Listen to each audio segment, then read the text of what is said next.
वन्दित्वसौवसिद्धे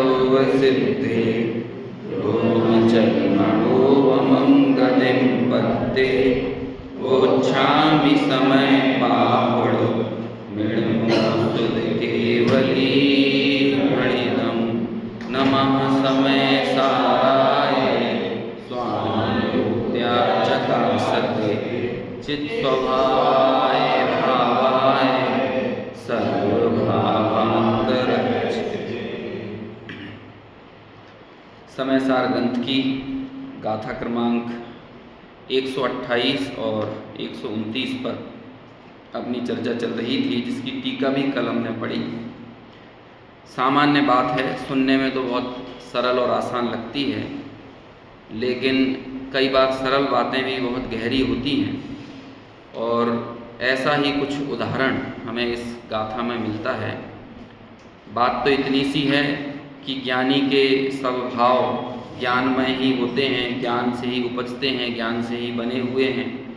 और अज्ञानमय जो भाव हैं अज्ञानी के, उसके संपूर्ण भाव अज्ञान से ही बने हुए होते हैं। यहाँ पर प्रकट होने वाले तात्कालिक परिणामों की भी बात है कि वे चाहे शुभ परिणाम हो अथवा अशुभ परिणाम हो। ज्ञानी के तो अशुभ परिणामों को भी ज्ञानमय कह दिया है, लेकिन अज्ञानी के शुभ परिणामों को भी अज्ञानमय कहा है। उसके पीछे तर्क ऐसा दिया कि अज्ञानमय भाव अपना कभी उल्लंघन नहीं करते। अज्ञानी के अज्ञानमय भाव अज्ञान के दायरे में ही रहते हैं, और ज्ञानी के ज्ञानमय भाव कभी अपनी ज्ञानमयता का उल्लंघन नहीं करते। और यहाँ ज्ञानमयता और अज्ञानमयता का जो पैरामीटर बनाया है, थर्मामीटर तय किया है, वो क्या है कि यदि आपको भेद ज्ञान है तो आपके भाव ज्ञानमय हैं। यदि आप स्व और पर के विभाग को समझने में सक्षम हैं और स्व को स्वरूप से और पर को पर रूप से ग्रहण करते हैं, तो यही ज्ञानमय भाव है। और जैसे स्व पर का ही विभाग नहीं है और स्व और पर के एकत्व का अध्यास हो गया है, अध्यास यानी भ्रांति हो गई है, पर को स्व में मिला लिया है, स्व को पर रूप मान लिया है, ऐसी भ्रांति के साथ आपके चाहे जितने भी भाव हों, शुभ भाव भी क्यों ना हो, वे भी क्या कहलाएंगे? अज्ञानमय भाव ही कहलाएंगे। ऐसी ये चर्चा अपनी चल रही थी। और इसी क्रम में हम यहाँ पर पांडे राजमल जी की कलश टीका का अर्थ देख रहे थे।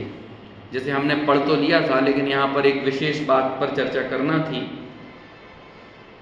द्रव्य परिणमन करता है, ये शब्द प्रयोग किया ना, द्रव्य परिणमन करता है। देखो फिर से पढ़ता हूँ। भावार्थ इस प्रकार है, सम्यक दृष्टि जीव की और मिथ्या दृष्टि जीव की क्रिया तो एक सी है।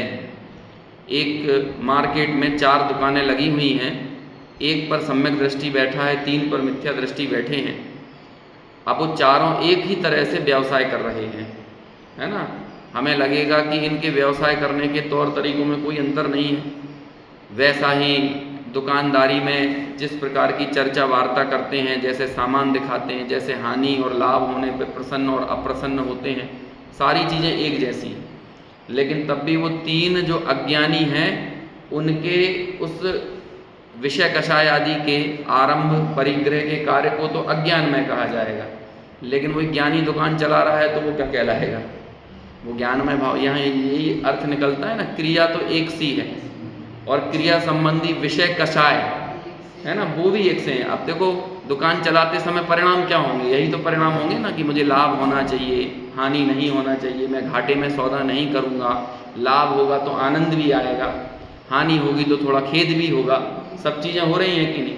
लेकिन फिर भी ज्ञानी के सोचो ज्ञानमय भाव है और अज्ञानी का अज्ञानमय भाव। कितना अजीब बात है। देखो क्या कहते हैं, परंतु द्रव्य का परिणामन भेद है। अब मतलब ये कहते हैं ना, जो ऊपर की क्रिया और परिणाम दिख रहा है, ये तो तात्कालिक हैं, ये शाश्वत नहीं है, निरंतर नहीं है। द्रव्य किस तरह से परिणमा है, आप उस भीतर के उपादान को देखो, और जब आप आपकी भीतरी उपादान पर दृष्टि पड़ेगी तो शुद्ध उपादान से होने वाली रचनाएं शुद्ध ही होती हैं और अशुद्ध उपादान की रचनाएं अशुद्ध ही होती हैं। और अशुद्ध उपादान का कारण क्या है? अशुद्ध उपादान से अभिप्राय क्या है कि जो मोह राग द्वेष परिणत अवस्था है, अंतर का विकार है, वो जीव का अशुद्ध विकार उपादान है। और यदि भीतर में वो अशुद्ध उपादान है, यानी मोह राग रूप परिणाम भीतर में है, तो ऊपर के तात्कालिक परिणामों में आप कितना ही अंतर लेकर आओ, शुभ परिणाम क्यों ना करने लगो, लेकिन फिर भी वो अशुद्ध उपादान की रचनाएं अशुद्ध ही कहलाएंगी, क्योंकि उसे स्व और पर का विभाग नहीं है। और विवरण करते हैं, सम्यक दृष्टि का द्रव्य शुद्धत्व रूप परिणमा है। अब ये वाली बात हमें करना था कि द्रव्य थोड़ी परिणमता है, द्रव्य तो अपरिणामी है, फिर यहाँ ये क्यों लिख रहे हैं द्रव्य परिणमा है। देखो, एक होती है प्ररूपण की या विवेचन की दृष्टि, और एक होती है प्रयोजन परक दृष्टि। जिनवाणी में जब ऐसा कहते हैं कि पर्याय द्रव्य से भिन्न है, तब तो वास्तव में वो प्रयोजन परक दृष्टि है। क्यों? क्योंकि आप पर्याय को भिन्न मत देखो, बल्कि पर्याय द्रव्य में अंतर्गर्भित है, इसलिए द्रव्य को अखंड देखो। पर्याय मात्र मैं नहीं हूँ, पर्याय मेरा स्वरूप नहीं है, इस तरह की जो बातें करते हैं ना, उसका अभिप्राय क्या है? पर्याय का अंतर्भाव द्रव्य में इस तरह करते हैं कि पर्याय अलग से कुछ दिखाई नहीं देती। लेकिन इस प्रयोजन परक कथन का मतलब ये नहीं है कि पर्याय कोई अवस्तु हो गई है। लेकिन जब विवेचन किया जाएगा तो कैसा किया जाएगा कि भाई पर्याय द्रव्य अपरिणामी है और पर्याय परिणामी है, यानी परिणमनशील है। ऐसा नहीं है कि पर्याय कोई अलग से परिणम रही है और द्रव्य कहीं अलग हो, ऐसा नहीं है। बल्कि पंचास्तिकाय में इस तरह की गाथाएं हैं कि पर्याय द्रव्य से अनन्य है। जब द्रव्य पर्याय में संपूर्ण रूप से समाया हुआ है और पर्याय भी द्रव्य का संपूर्ण रूप से आलिंगन किए हुई है, भले वो एक समय के लिए ही क्यों ना हो, लेकिन एक समय के लिए संपूर्ण द्रव्य उस पर्याय रूप ही परिणमा है और पर्याय भी उस संपूर्ण द्रव्य में ही अंतर्गर्भित हुई है। तो ये विवेचन की दृष्टि ऐसी होती है, ये वस्तु स्वरूप का प्रतिपादन ऐसे ही किया जाएगा। तो जब जैसे पर्याय का परिणमन अशुद्ध है, तो ऐसा थोड़ी है कि द्रव्य कोई भिन्न कहीं रह गया और पर्याय जो है अकेली पर्याय ऊपर से परिणम गई और द्रव्य कहीं साइड में पड़ा रह गया। नहीं, ये तो आपकी दृष्टि उस विकार पर ना जाए, क्योंकि वो विकार एक समय का है। इसलिए ऐसा कहा जाता है कि तुम अपने शाश्वत प्रवाह को देखो। लेकिन यदि उस तात्कालिक स्थिति को देखेंगे, आचार्य जयसेन ने इस गाथा की टीका करते हुए बहुत अच्छा स्पष्टीकरण दिया है, पांडे राजमल जी ने भी दिया है। देखो, पर्यायार्थिक नय से देखा जाएगा तो वो जो पर्याय रूप है ना, वो ही वस्तु है। लेकिन जब वो द्रव्यार्थिक नय से देखा जाता है तो द्रव्यार्थिक नय शाश्वत द्रव्य को देखता है, वो एक समयवर्ती द्रव्य को नहीं देखता। लेकिन जब वो एक समय के परिणमन को देखा जाएगा तो वो कहा जाएगा कि शाश्वत वस्तु अशुद्ध ही है ना। और इसी बात को जब हम निश्चय और व्यवहार में देखेंगे तो एक को कह देंगे अशुद्ध नय और एक को कह देंगे शुद्ध नय। अशुद्ध नय का मतलब क्या है कि वो पर्याय से परिणत संपूर्ण द्रव्य को अशुद्ध देख रहा है, इसलिए वो अशुद्ध नय है। और जो उस अशुद्धता की उपेक्षा करके द्रव्य की शाश्वत शुद्धता को देख रहा है, वो क्या है? शुद्ध नय है। बस यही अंतर पड़ जाता है ना, यही पर्यायार्थिक और द्रव्यार्थिक का भेद है और यही शुद्ध और अशुद्ध नय का भेद है। दूसरी बात, कोई पर्यायार्थिक नय झूठा है ऐसा नहीं है, व्यवहार नय झूठा है ऐसा नहीं है। व्यवहार नय तब तक 100% सत्य है जब तक उसके ऊपर उससे ऊपर का कोई निश्चय नय खड़ा नहीं हुआ है। जब निश्चय नय आ जाएगा तब वो झूठा है। लेकिन जिस समय अकेले व्यवहार का कथन किया जा रहा है तब तक तो आपको व्यवहार को ही सत्य मानना पड़ेगा ना। और ऐसा कहते हैं, व्यवहार के बगैर निश्चय का प्रतिपादन अशक्य है। तो प्रतिपादन करने के लिए, प्ररूपण करने के लिए, विवेचन करने के लिए आपको व्यवहार नय का आसरा लेना पड़ेगा। लेकिन जब अनुभव की बात आएगी, प्रयोजन को साधने की बात आएगी, तब क्या होगा? तब व्यवहार नय के विषय को गौण कर दिया जाता है, पर्यायार्थिक नय के विषय को गौण कर दिया जाता है। तो यहाँ पर ये जो कह रहा है ना कि द्रव्य परिणमा है, तो द्रव्य परिणमने का मतलब है कि जो शुद्ध पर्याय रूप से परिणमा वो द्रव्य शुद्ध, और जो अशुद्ध पर्याय रूप से परिणमा वो द्रव्य अशुद्ध। यहाँ पर ऐसे वो पर्यायार्थिक नय की दृष्टि लगाकर संपूर्ण द्रव्य पर आरोप लगाया जा रहा है कि वो द्रव्य ही शुद्ध हुआ और द्रव्य ही अशुद्ध हुआ। अब द्रव्य का यदि परिणमन विकार रूप है तो फिर उससे होने वाली सारी रचनाएं कैसी होती जाएंगी? वो भी विकार रूप होंगी, अशुद्ध ही होंगी। और द्रव्य यदि शुद्ध रूप परिणमा है तो फिर उससे होने वाली सारी रचनाएं कैसी होंगी? वो शुद्ध रूप ही होंगी।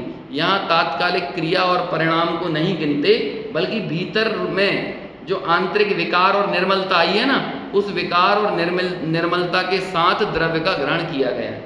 तो यही कहते हैं सम्यक दृष्टि का द्रव्य कैसा, कि वो शुद्धत्व रूप परिणमा है ना। ये बात हम समय सार में सुनने के आदि नहीं है कि द्रव्य को परिणामी क्यों कह रहे हो, द्रव्य तो अपरिणामी है, द्रव्य तो निष्क्रिय है। लेकिन यही समय सार इस कर्ता कर्म अधिकार में ये भी बताता है। समझ में आया कि वो अशुद्धत्व से युक्त द्रव्य को अशुद्ध कहता है और शुद्धत्व से युक्त द्रव्य को शुद्ध कहता है। ये भी समय सार की शैली है। लोग ऐसा कह देते हैं ये प्रवचन सार की है। एक जमाना हुआ करता था और आज भी कहीं कहीं लोगों को लगता है अरे वो प्रवचन सार जो है ना, वो उसको थोड़ी सी उपेक्षित निगाहों से लोग देखते हैं। लेकिन ऐसा तो है नहीं। वही आचार्य कुंद प्रवचन सार को लिख रहे हैं और वही समय सार को लिख रहे हैं। वो कहते हैं कि जब तक तुम वस्तु को सही ढंग से अन्वेषण नहीं करोगे, खोज नहीं करोगे, समझोगे नहीं, तो अनुभव तक नहीं पहुंचोगे। समय सार में बेशक अनुभव की बात है, लेकिन उस अनुभव तक पहुंचाने में जो अन्वेषण हुआ, जो खोज हुई, जो आपकी वस्तु स्वरूप की सही समझ पैदा हुई, उसका बहुत बड़ा योगदान होता है। तो ऐसा नहीं करना कि हम समझ को बिल्कुल उपेक्षित कर दें।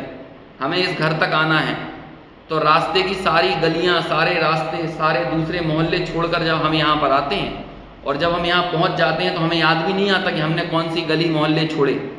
लेकिन जब हम पहली बार यहाँ आने के लिए निकले थे तो हमारे पास पूरा मैप था, पूरा डायरेक्शन था। तो बोलो वो मैप और डायरेक्शन का कोई औचित्य नहीं है क्या? औचित्य है। जब तक आप अपने गंतव्य तक नहीं पहुँचे तब तक वो मैप तो बहुत ज़रूरी है, लेकिन जब गंतव्य पर पहुँच गए अब वो मैप की कोई आवश्यकता नहीं है।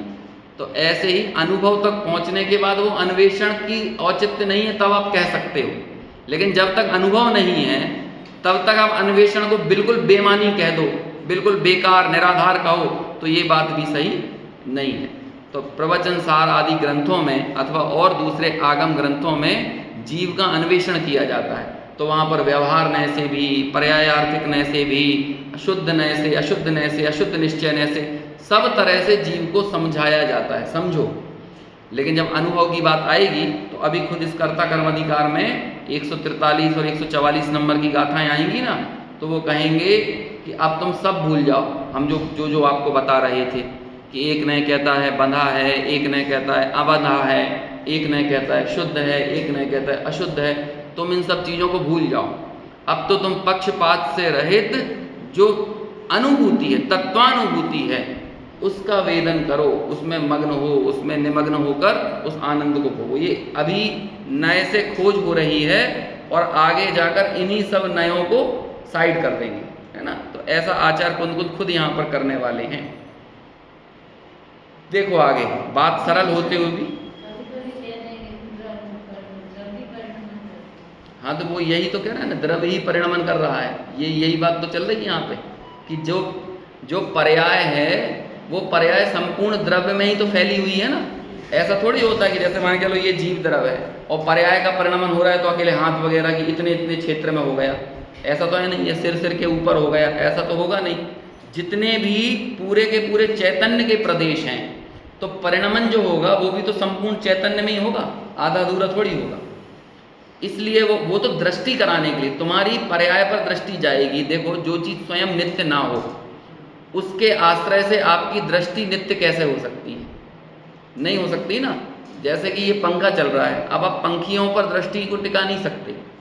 क्यों नहीं टिका सकते? क्योंकि वो खुद ही टिकी हुई नहीं है, तो उस पर तुम दृष्टि कैसे टिकाओगे? हाँ, इस पंखे की अखंड अनुभूति हो सकती है।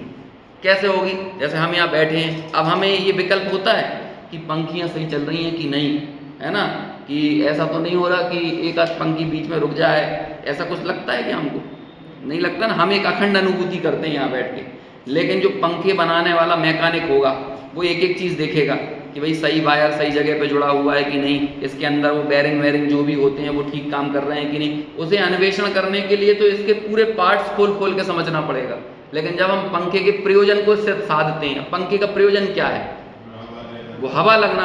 तो जब आप यहाँ पर बैठे रहते हो तो आपको पता है कि अंदर बेरिंग कैसा काम कर रहा है, अंदर मोटर चल रही है कि नहीं, और वो क्या लगा रहता है, वो वाइट है ना, ये सब चीज़, हाँ कंडेंसर, ये सब ठीक चल रहे हैं कि नहीं। हमें कोई विकल्प नहीं है। और तुम विकल्प में जाओगे तो तुम्हें हवा लगना बंद हो जाएगी, हवा के बीच में रहते हुए। ऐसे ही वस्तु को समझने के लिए तो पूरा समझना पड़ता है, चीर फाड़ करके, द्रव्य से, गुण से, पर्याय से, द्रव्य से, क्षेत्र से, काल से, भाव से, प्रदेश से, अनादि अनंतता से, विशेष गुण से, सामान्य गुण से, सब समझना पड़ता है। लेकिन जब उसका अनुभव होता है तो कहते हैं एक भी विकल्प में पड़ गए, वस्तु में जो चीज है नहीं उसका विकल्प तो करना ही नहीं, लेकिन वस्तु में जो चीज है उसका भी विकल्प करोगे तो अनुभूति नहीं हो पाएगी। इतनी छोटी सी बात है। और वही यहाँ पर जब गुण और पर्यायों का निषेध किया जाता है, उसके पीछे यही विवक्षा है। ऐसा नहीं है कि गुण पर्याय है ही नहीं द्रव्य में, क्योंकि द्रव्य तो गुण पर्याय से मिलकर ही बनता है ना, गुण पर्याय व द्रव्यम, ये वस्तु का सत्य है। लेकिन गुण और पर्याय के विकल्प में रहकर वस्तु की अनुभूति नहीं हो सकती। और ये तो हम लौकिक इंद्रिय जनित भोगों को नहीं भोग पाते विकल्पों में पढ़कर। एक यदि मिल्क केक है, कोई भी मिठाई खाना हो तो आप उसका विचार कर सकते हो, इसको कितनी देर सेंका गया होगा, इसमें शक्कर कितनी डाली गई होगी, इसमें मावा को कितना पकाया गया होगा, इसमें काजू बादाम कितने डाले गए होंगे। एक भी विकल्प में पढ़ के वो आप मिठाई की अनुभूति नहीं कर सकते। जब इंद्रिय जन्य अनुभव नहीं हो सकता विकल्पों में जाकर, तो हम विकल्पों में रहकर अतीन्द्रिय जन्य अनुभव लेना चाहते हैं, तो वो कैसे संभव हो सकता है ना। इसलिए ये अलग अलग कथन विवक्षाएं हैं। हमें लगता है विरोध, लेकिन विरोध नहीं है, अविरोध है। ये बातें एकदम बिना किसी विरोध के ही हैं। तो जब यहाँ पर बात कही जा रही है, इसे वैसे समझो कि अशुद्ध उपादान से परिणत द्रव्य की सर्व पर्याय अशुद्ध होंगी और शुद्ध उपादान से परिणत सर्व पर्याय शुद्ध होंगी। अब ये शुद्ध उपादान और अशुद्ध उपादान किसे कहते हैं, बहुत बार अपनी ये चर्चा हो चुकी है, फिर भी एक बार रिपीट कर देते हैं।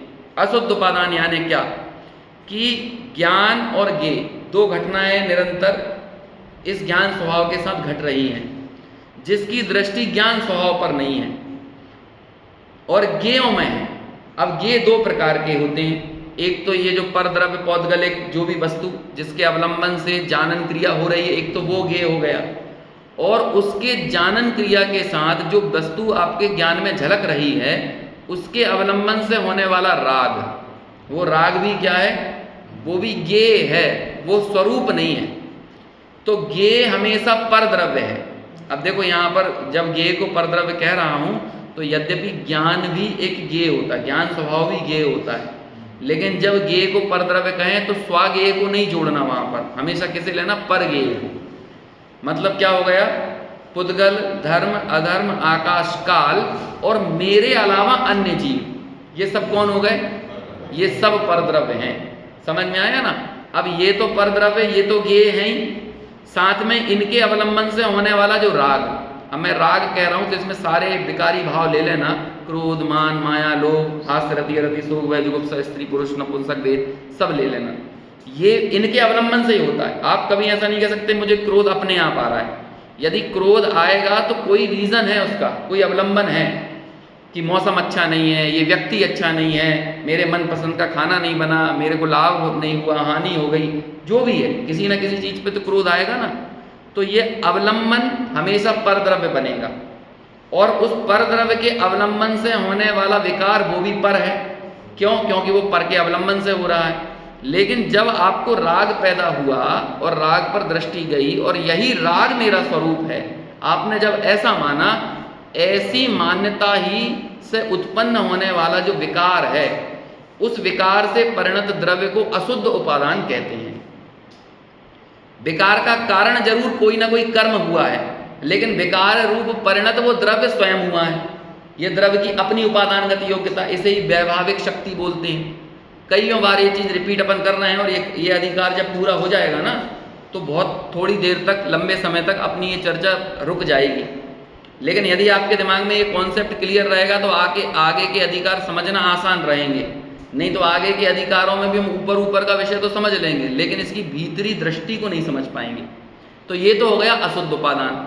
अब जो इस पर का लक्ष्य छोड़ दे और जो प्रकट जो ज्ञान स्वरूप स्वभाव है, ज्ञान की प्रतिपल उठने वाली जो तरंगें हैं, वो इस पर का लक्ष्य छोड़कर अपने स्वाद्रव्य का ही लक्ष्य करे। और स्वाद्रव्य मतलब क्या हुआ, वो ज्ञान सो में है ना। लाणम अपसहावम, लाणम अपसहाव, ज्ञान ही मेरा स्वभाव है। ज्ञान ही मेरा सेल्फ है। स्वभाव में मतलब सेल्फ स्वत्व, यही मैं हूँ, यही मैं हूँ, यही मैं हूँ। और ये निरंतर अभ्यास से ये चीज़ें हमारे जीवन में या परिणति में शामिल हो सकती हैं। और ये 24 घंटे हमारे साथ घट रहा है। आप एक समय भी ना तो ज्ञेय से रहित ज्ञान है, और अभी वर्तमान की स्थिति के अनुसार राग से रहित भी ज्ञान नहीं, मतलब राग भी हमें मिला हुआ ही दिखता है। यद्यपि मिला हुआ दिखता है, लेकिन वो ज्ञान में झलक रहा है।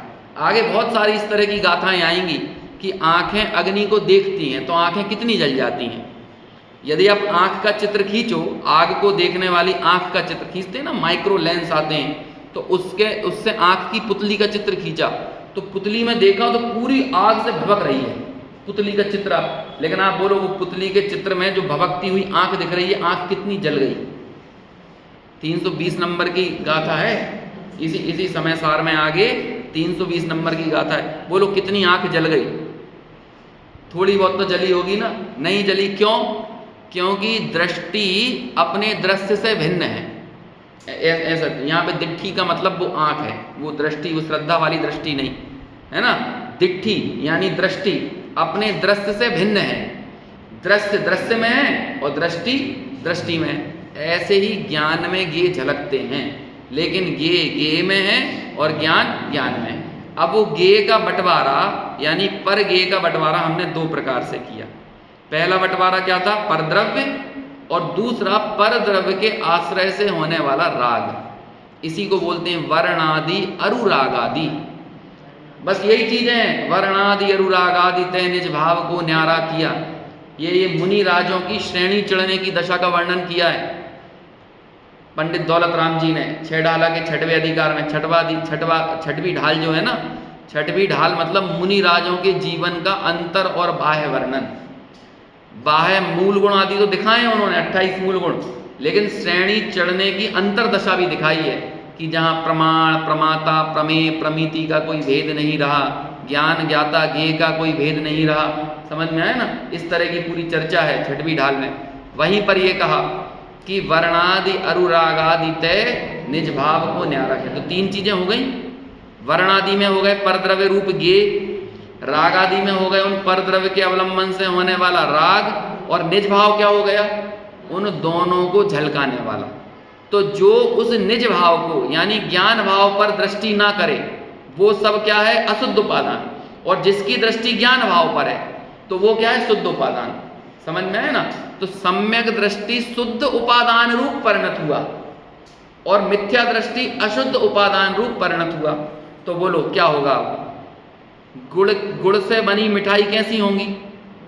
गुड़ रूप। शक्कर से बनी मिठाई कैसी होंगी? और नमक से बनी, नमक से मिठाई नहीं बनेगी, लेकिन नमक से जो भी बनेगा वो नमक रूप ही होगा ना। समझ में आया कि नहीं? वो क्या कहते हैं, पहले चलता था ना, बचपन में हम देखते थे शक्कर का घोड़ा बना दिया उन्होंने, तो वो घोड़ा है, उससे सवारी कर पाओगे कि उससे शक्कर का स्वाद ले पाओगे? अब बोलो वो घोड़ा है कि शक्कर है? क्या है? शक्कर ही है। उससे शक्कर का प्रयोजन तो सिद्ध किया जा सकता है। उसे दूध में डालोगे तो दूध मीठा हो जाएगा, शक्कर का प्रयोजन सिद्ध हो सकता है, लेकिन उससे घोड़े का प्रयोजन तो सिद्ध नहीं हो सकता ना। बस यही सब जगह आप लागू कर लो। ये सिंपल चीज है। ये उपादान बहुत आसान होता है और निमित्त बहुत ट्रिकी होता है, जटिल होता है, कठिन होता है। लेकिन हमें निमित्त से उत्तर सुनने की आदत है और उपादान के सरल उत्तर सुनने की आदत नहीं है। एक बार की बात है, क्या होता है कि हमारे जयपुर में जब 10 लक्षण खत्म हो जाते हैं तो वहाँ पर सम्मान समारोह आयोजित किया जाता है। तो युवाओं का भी सम्मान होगा, विद्यार्थियों का सम्मान होगा, सबके सम्मान होते हैं। किसी ने मेधावी विद्यार्थियों को 10वीं 12वीं में है, किसी बड़े कंपटीशन एग्जाम में अच्छे नंबर आए तो उनका सम्मान कर रहे हैं। किसी ने 10 उपवास किए हैं तो उसका सम्मान हो रहा है, व्रत किए हैं, सांस्कृतिक प्रतियोगिताओं में अच्छा प्रदर्शन किया उसका सम्मान हो रहा है, सबका होता है। उसमें एक सम्मान की कैटेगरी ये रहती है कि वहाँ पे वृद्धजनों का भी सम्मान होता है। तो हमारे नेमीचंद पाटनी जी थे जयपुर में, उनको भी आमंत्रण आता था, तो उनके तुम्हारा भी सम्मान है। तो बोलते थे भैया, वो कभी जाते ही नहीं थे। तो उनसे पूछते आप क्यों नहीं जाते? तो कहते हैं भैया इसमें सम्मान वाली बात क्या है, ये तो मेरे आयु कर्म है कि मैं बुजुर्ग हो गया, लेकिन ये बुजुर्गियत का सम्मान लेने जाना इसमें समझ में नहीं आता, इसमें तो कोई औचित्य समझ में नहीं आता ना। कि बस वरिष्ठ जन वृद्ध हो गए इसलिए सम्मान है, तो वो कभी जाते ही नहीं थे, इसमें कोई बड़ी बात नहीं। अब वहाँ पे जब सम्मान वगैरह होते हैं तो कुछ प्रश्न करने वाले मीडिया भी आ जाती है, छोटी बड़ी जो भी मीडिया हो वो आई जाएगी। तो किसी से पूछ रहे हैं, किसी वरिष्ठ जन से पूछते आपकी लंबी उम्र का क्या राज है, तो कोई बताता मैं डेली वॉकिंग करने जाता हूँ, मैं खान पान में ऐसा करता हूँ, मैं एक टाइम ही खाना खाता हूँ, है ना, मैं रोज़ सुबह उठ के गुड़ का पानी पीता हूँ, सब अलग अलग बता रहे। अब जो भी ये सब चीज़ें बताएं तो वो हमें बड़ा अच्छा लगे। अब ये सब कथन निमित्त के हो रहे हैं कि हम गुड़ का पानी पीते हैं, हम वॉकिंग करते हैं, हम डेली योगा करते हैं। इसलिए एक बुजुर्ग से पूछा कि भाई तुम बताओ कि तुम जो है तुम्हारी आपकी लंबी उम्र का क्या राज है, आपके इतने बड़े जीवन का क्या राज है। तो उसने उत्तर दिया, भैया मरा नहीं हूं इसलिए जिंदा हूं। मतलब उसका प्रश्न ये था कि तुम अब तक नहीं मरे, इसका क्या राज है। तो इसका क्या राज है, भैया जिंदा है, बस यही राज है, और क्या, मरे नहीं है।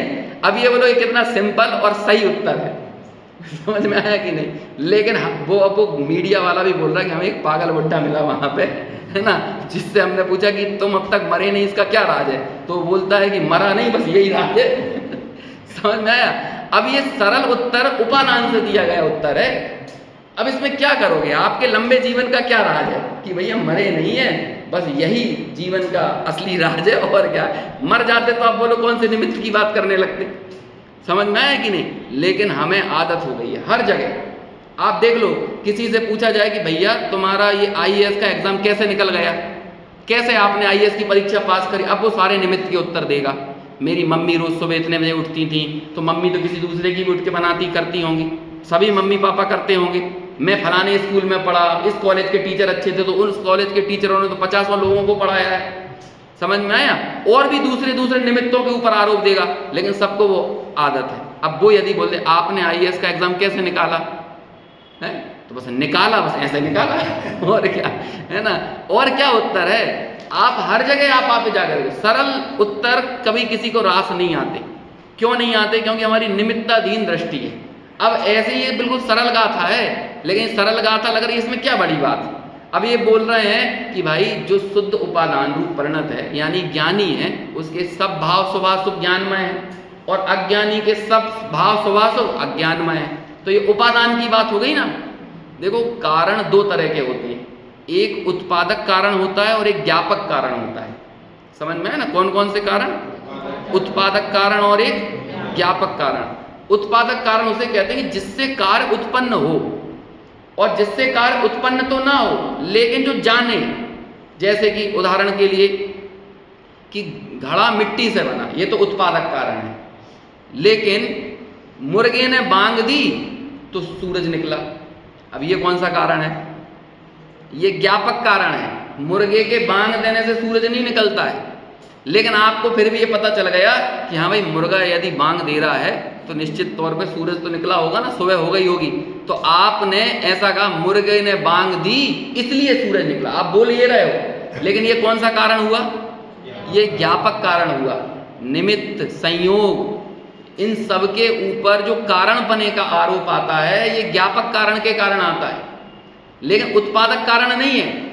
इसलिए शुभ और अशुभ भाव अज्ञानमय हैं। क्यों अज्ञानमय है, क्योंकि उत्पादक यानी उपादान वो कैसा है, वो अशुद्ध है।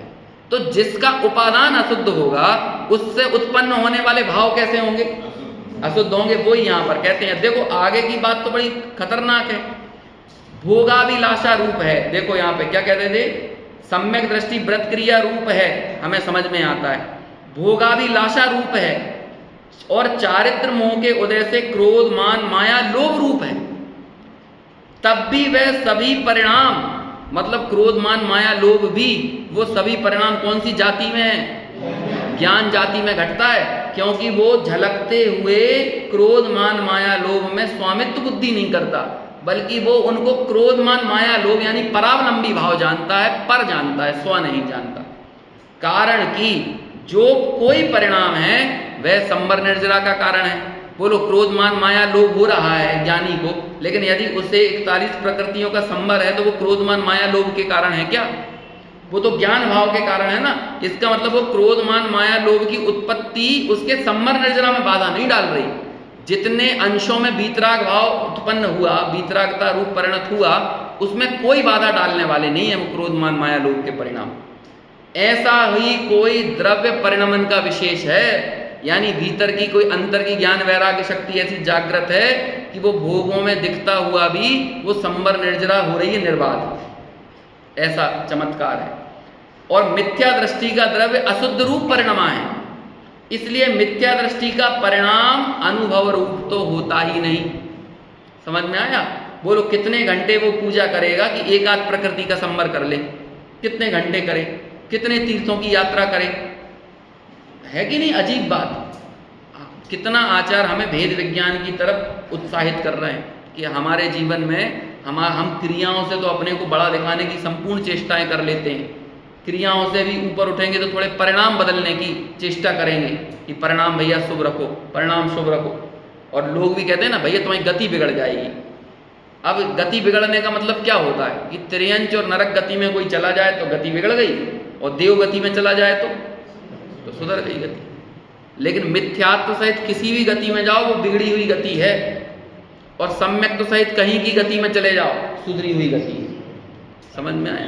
नरक गति में पड़े हुए हैं सम्यक दृष्टि, लेकिन बोलो उनके निर्जरा हो रही है कि नहीं? और यहाँ पर बहुत व्रत तप आदि का पालन कर रहा है, उसकी निर्जरा हो रही है कि नहीं? अकाम निर्जरा कोई निर्जरा नहीं है ना, उसको तो निर्जरा मानना भी नहीं, नाम है उसका बस अकाम निर्जरा। इस कारण सूत्र सिद्धांत के पाठ रूप है अथवा व्रत तपश्चरण रूप है, मिथ्या दृष्टि व्रत तपश्चरण रूप है, अथवा दान पूजा दयाशील रूप है, अथवा भोगाभिलाषा रूप है, अथवा क्रोध मान माया लोभ रूप है। ऐसा समस्त परिणाम अज्ञान जाति का है, क्योंकि बंध का कारण है, संवर निर्जरा का कारण नहीं। इसलिए उसके सर्वभाव कैसे हो गए? अज्ञानी के अज्ञानमय। द्रव्य का ऐसा ही परिणमन विशेष है, मतलब वो संपूर्ण रूप से भीतर से अशुद्ध उपादान रूप ही परिणत हो रहा है। अब इसी बात को समझाने के लिए आगे की दो गाथाएं आएंगी जो अपन कल याद कर रहे थे, उनको मेरे मुंह से निकल गया था कि कलश टीका में उदाहरण दिया है, वो मूल गाथाओं में आचार्य कुंद ने ही ऐसा उदाहरण दिया है। उक्त कथन में पांडे राजमल जी ज्ञानी के क्रोधादि भावों एवं भोगाभिलाषा को भी ज्ञान भाव में घटित कर रहे हैं, है ना, दोनों को, क्रोधादि को भी और भोग की अभिलाषा को भी, और अज्ञानी के व्रत तपश्चरण एवं दान पूजादि भावों को अज्ञान भाव में घटित कर रहे हैं। और पांडे राजमल जी के उक्त कथन को आधार बनाकर पंडित कविवर बनारसी दास जी ने इस छंद का भावानुवाद किया। इस टीका के आधार पर ही फिर बनारसी दास जी ने छंद लिखा है। अपन अब वो छंद पढ़ते हैं, इसका अर्थ करके फिर अगली गाथाओं की तरफ आगे बढ़ेंगे। साथ पढ़िए, सवैया 31 है। दया दान पूजा दिक विषय कषाया दिक, दो कर्म बंद पे दो को एक खेतु है। ज्ञानी मूढ़ कर्म करत दिसे एक से पे, परिणाम भेद न्यारो न्यारो फल देतु है। ज्ञानवंत करनी करे पे उदासीन रूप, ममता न धरे तात निर्जरा को हेतु है। वह कर तूती मूल करे पे मगन रूप, अंध भयो ममता सो बंद फल लेतु है। देखो क्या कहते हैं छंद में, दया दान पूजादिक और विषय कषायादिक, दो कर्म बंध पे दूहू को एक खेतु है। खेतु है मतलब हेतु है, दोनों का एक हेतु है। चाहे तुम दयादान पूजादिक करो और चाहे विषय कषायादि करो, दोनों से तुम्हारे कर्मबंध हो जाएगा। कब हो जाएगा? यदि तुम उसमें मैं पने की बुद्धि से प्रवृत्त होगे। तो दोनों दयादान आदि भी एक हेतु, यानी अज्ञान, यदि अज्ञान भाव है तो अज्ञान हेतु, और ज्ञान भाव है तो उनका हेतु कौन? ज्ञान भाव।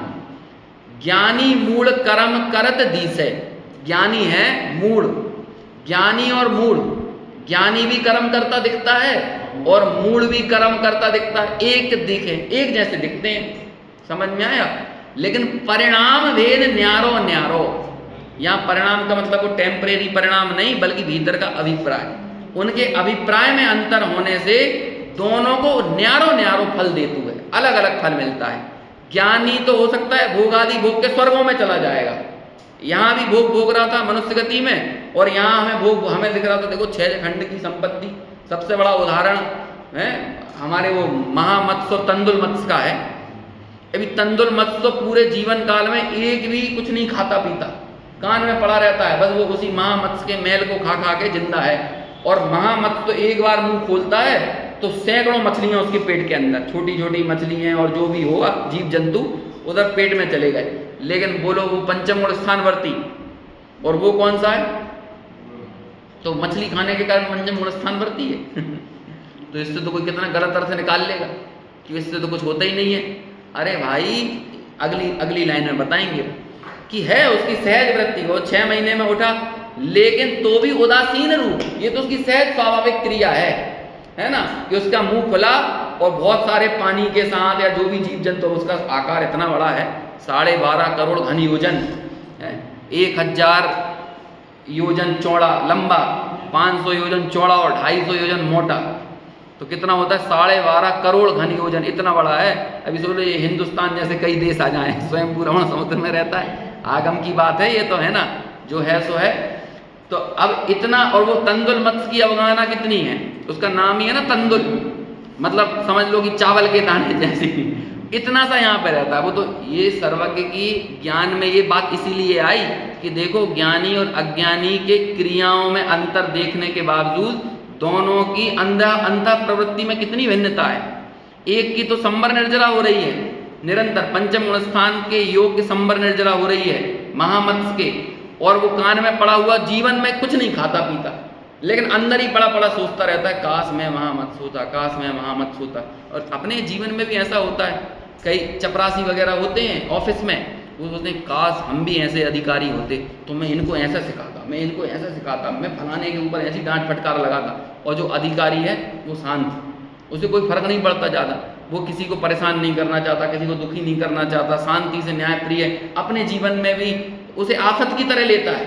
अरे कहाँ का ये इतने बड़े कार्यालय का भार मेरे को मिल गया है, ना मैं पढ़ लिख पाता हूँ, ना मैं स्वाध्याय कर पाता हूँ, तो वो तो अपने उदासीन रूप वृत्ति के साथ रह रहा है। और वो नीचे वाला सोच रहा है काश हम ऐसे होते, काश हम ऐसे होते। हम बड़े बड़े मकानों को देख कर ये सोचने लगे काश हमारा भी ऐसा मकान होता, काश हम भी अंबानी होते। आजकल ये रील चलती है ना, बड़े ट्रेवलॉग बनाते हैं, दुनिया भर में लोग घूमते रहते हैं और हर जगह जाकर उसकी तारीफ करेंगे, मैं इतनी सुंदर जगह पे आ गया हूँ, मेरा जीवन इतना मस्त है, आप लोग कहाँ अपने घरों में बैठ के अपनी ज़िंदगी को बर्बाद कर रहे हो। तो वो बेचारा घर में बैठा हुआ आदमी उकताता रहता है, जबकि उससे पूछो वो बस 10 मिनट की रील में ही खुश था, बाकी तो 24 घंटे दुखी था वो। लेकिन वो रील में दिखा रहा है, नाटक कर रहा है, और 4 आदमियों के अंदर और एक उकताहट पैदा करता है कि भैया हमें भी ऐसे ही घूमना चाहिए, हमें भी ऐसे ही पैसा कमाना चाहिए। अब क्या करें, उनका अहंकार बन गया ना, उनके प्रयास उनका अहंकार बन गए। कि जैसे किसी ने नौकरी छोड़ी और नौकरी छोड़ के वो साधु बन गया, अब साधु बनने के बाद उसे सुख नहीं मिल रहा, लेकिन उसका फैसला उसका अहंकार बन गया है। तो इसलिए वो ये सोचेगा, अब वो साधु बनने की बुराई थोड़ी करेगा साधु बनने के बाद, बल्कि वो कहे अरे तुम सब लोग कीड़े मकोड़े हो गृहस्थी वाले। यदि अंदर से स्वसंवेदन रूप परिणत हुआ हो और सहज ज्ञान वैराग्य शक्ति के बल पर गृहस्थी छूटी हो, तब तो वो जंगल में जाकर आनंदित रह सकता है, नहीं तो जंगल में जाकर नए प्रकार का आरंभ परिग्रह इकट्ठा करना चालू कर देगा। नए तरह से उसके कितने श्रद्धालु हैं, कितने श्रोता हैं, कितने तीर्थों का निर्माण किया है, कितने भव्य स्तर पे अगवानी हो रही है, बहुत तरह की चीजें हो सकती हैं, है ना। इस आधार से वो अपने बड़प्पन को साबित करने की चेष्टा करने लगेंगे। इसलिए अंतः परिणति किससे तय होती है? परिणाम भेद न्यारो न्यारो फल देतु है। उनके अभिप्राय में अंतर है, इसलिए उनको फल भी अलग अलग मिलता है। देखो ज्ञानवंत कर्मी करे, ज्ञानवंत तो कर्मी कर रहा है, सब कर रहा है, पत्नी बच्चों परिवार के बीच में है, उनका पालन पोषण कर रहा है और ज़्यादा अच्छे से कर रहा है, अज्ञानी से अच्छे से कर रहा है ना। पत्नी को बिल्कुल टाइम पे हैप्पी बर्थडे बोल रहा है, समझ में आया ना, उसके लिए गिफ्ट लेके आ रहा है, सब कर रहा है, समझ में आया। बच्चों की भी हर जरूरतों को पूरा कर रहा है, बिल्कुल जो भी उनकी है, लेकिन फिर भी अंदर से क्या है, फिर भी ज्ञानवंत करनी करे पे उदासीन रूप, लेकिन भीतरी परिणति में क्या है? उदासीन रूप। पूरी जिम्मेदारियों को निभाते हुए भी उदासीन रूप। ममता ना धरे, और ममता धारण नहीं करता ताते, इसलिए निर्जरा को हेतु है, इसलिए उसकी तो निर्जरा हो रही है।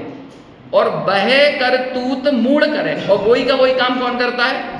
मूढ़ करता है। वो हो सकता है मूढ़ व्यक्ति तो पत्नी बच्चा, अरे हमें तुमसे मोह नहीं है ज़्यादा, तुम्हें जो दिखाए तो करो, ऐसे बोल रहा है अपनी पत्नी बच्चों से। लेकिन फिर भी क्या है, उसको क्या बोल रहे हैं, मूढ़ करतूत, तुम्हारी ये करतूत है।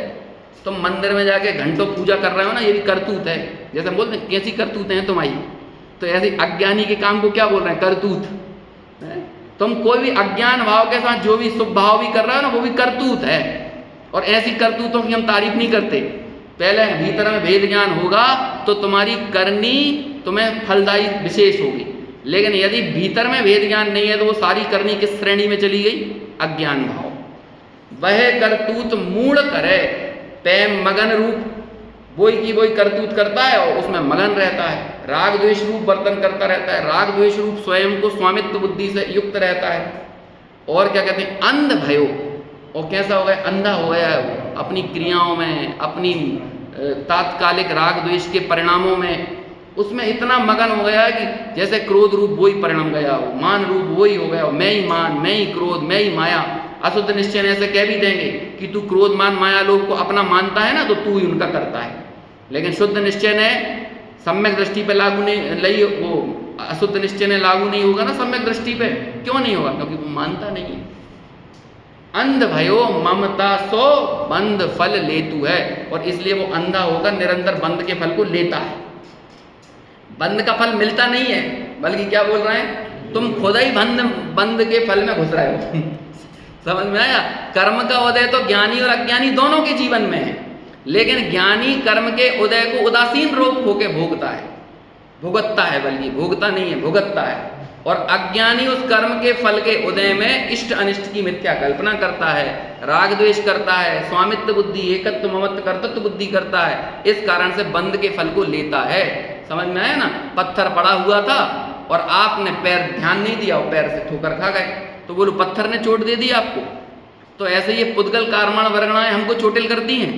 हम खुद ही पुद्गल कर्माण वर्गणाओं में घुसते हैं। और पुद्गल कर्माण वर्गणा में कैसे घुसते हैं, मगन होकर, राग द्वेष में मगन होकर, विकार में, कर्म के उदय में मगन होकर। ये सब चर्चा भी आगे आएंगी। अपने पांडे राजमल जी को बहुत बार कोट किया है, 2-3 बार आगे के पूरे प्रकरणों में, तो वो अपन वहाँ पर देखेंगे। ठीक है ना। तो ये यही का यही अर्थ पंडित बनारसी दास जी ने यहाँ पर लिखा। देखो, इस प्रकार इन गाथाओं में और कलशों में यह स्पष्ट किया गया है कि ज्ञानी के मिथ्यात्व और अनंतानुबंधी संबंधी रागादि भाव तो है ही नहीं, किंतु अप्रत्यक्षाना वर्णादि संबंधी जो भी रागादि भाव विद्यमान है, यद्यपि ज्ञानी उन रूप परिणमित होता है, तथापि उनका स्वामित्व उसके नहीं होता, उसका कर्तृत्व भी नहीं होता। इस कारण उसे तत्संबंधी बंध भी नहीं होता। देखो, स्वामी जी का और विचार पढ़ लें, फिर अभी की चर्चा अपन यहीं पूर्ण करेंगे। अज्ञानी को शुभाशुभ भावों में एकत्व बुद्धि है, इस कारण उसके व्रत तपादि के भाव भी अज्ञानमय ही हैं। एकत्व बुद्धि है ना शुभाशुभ भावों में। जबकि ज्ञानी को राग से भिन्न निर्मलानंद स्वरूप अपने चैतन्य भगवान आत्मा का भान हो गया है, अतः उसे जो रागादि भाव होते हैं उन्हें वह मात्र जानता ही है। जो प्रकट रागादि है ना, प्रत्यक्षाना वर्ण संबंधी कषाएं हो रही, उन्हें जानता ही है, उनका कर्ता नहीं बनता। ज्ञानी उस राग संबंधी ज्ञान का कर्ता तो है, परंतु उस राग भाव का कर्ता नहीं। ज्ञान भाव ज्ञानी करे, अज्ञानी अज्ञान भाव का कर्ता बनता है। ज्ञानी तो सिर्फ अपने ज्ञान भाव से एकत्व स्थापित करता है। ज्ञानी के सभी भाव ज्ञान की जाति का उल्लंघन नहीं करते, अतः उसके सभी भाव ज्ञानमय ही हैं। परंतु अज्ञानी जो व्रत तपादि के भाव करता है, वह उन भावों का उल्लंघन नहीं कर पाने से उसके सभी भाव अज्ञानमय ही होते हैं। देखो, अभी बहुत अच्छी बात बताई, जैसी दृष्टि वैसी सृष्टि। हमने सुना है ना, अज्ञानी की दृष्टि राग पर, सृष्टि यानी होता है सृजन करना, कुछ रचना करना, वही सृष्टि होती है। तो जिसकी दृष्टि राग पर है वो काय की रचना करेगा, इस कारण उसके रागमय परिणाम की सृष्टि होती है। अब अपन भी देख लो 24 दिन, जिसकी समस्याओं पर दृष्टि होगी उसकी समस्याओं की सृष्टि होगी, और जो समस्याओं के बीच में समाधान पर दृष्टि रखेगा उसकी सृष्टि में क्या होगा, समाधान होगा। धर्मी जीव की दृष्टि राग से भिन्न अपने चैतन्य भाव पर है, अतः उसके ज्ञानमय परिणाम की सृष्टि होती है। यानी शुद्ध उपादान पर दृष्टि है ना, तो उत्पत्ति भी काय की होगी निरंतर, वो शुद्ध उपादान रूप कार्य की, उसकी सृष्टि होती है। अज्ञानी को व्रत तप संयम उपवास ब्रह्मचर्य आदि के जो भाव होते हैं वे रागमय हैं, क्योंकि उसे उनमें एकत्व बुद्धि है, अपने स्वभाव में एकत्व बुद्धि नहीं है, वो दया दान आदि के भावों में एकत्व बुद्धि है। इस कारण अज्ञानी के सभी भाव अज्ञानमय हैं और ज्ञानी के सब भाव ज्ञानमय हैं। यानी इस प्रकार ज्ञानी और अज्ञानी के परिणमन में जमीन और आसमान का अंतर है ना। इस प्रकार विगत कलश में जो प्रश्न उठाया गया था, माने 66 नंबर के कलश में, उसका उत्तर इस कलश में दे दिया है। विगत कलश में कहा था कि ज्ञानवंत के भोग निर्जरा के हेतु हैं और अज्ञानी को वही भोग के हेतु है। तो इसका क्या कारण है? तो इस कलश में उक्त प्रश्न के उत्तर में कहा गया कि अज्ञानी का उन भोगों में एकत्व ममत्व और कर्तृत्व है, इस कारण अज्ञानी को बंध होता है, और ज्ञानी का उनमें एकत्व ममत्व और कर्तृत्व नहीं है, इस कारण ज्ञानी को उनसे बंध नहीं होता। इस सब का कुल मिलाकर तात्पर्य यह हुआ कि बंध का मूल कारण शुभाशुभ क्रिया नहीं अपितु अज्ञान भाव है, मिथ्यात्व भाव है। अतः हमें इस अज्ञान भाव मिथ्यात्व भाव से बचने का प्रयास करना चाहिए, किंतु पर पदार्थों में मुग्ध इस जगत का ध्यान इस ओर है ही नहीं। वह तो थोड़ी बहुत शुभ क्रिया और शुभ भाव करके ही संतुष्ट है और उसी में धर्म मान रहा है। जब तक वह अपने इस अज्ञान भाव को नहीं छोड़ेगा, मिथ्यात्व भाव को नहीं छोड़ेगा, तब तक बंध का निरोध नहीं होगा, संबर नहीं होगा, निर्जरा नहीं होगी, और इनके नहीं होने से उसे मोक्ष भी नहीं होगा। इस तरह से पूरे विषय को अनुशीलन में विभिन्न रेफरेंसेस देकर अत्यंत स्पष्ट किया है। आगे 130 और 131 नंबर की गाथा पर अपन कल चर्चा करेंगे।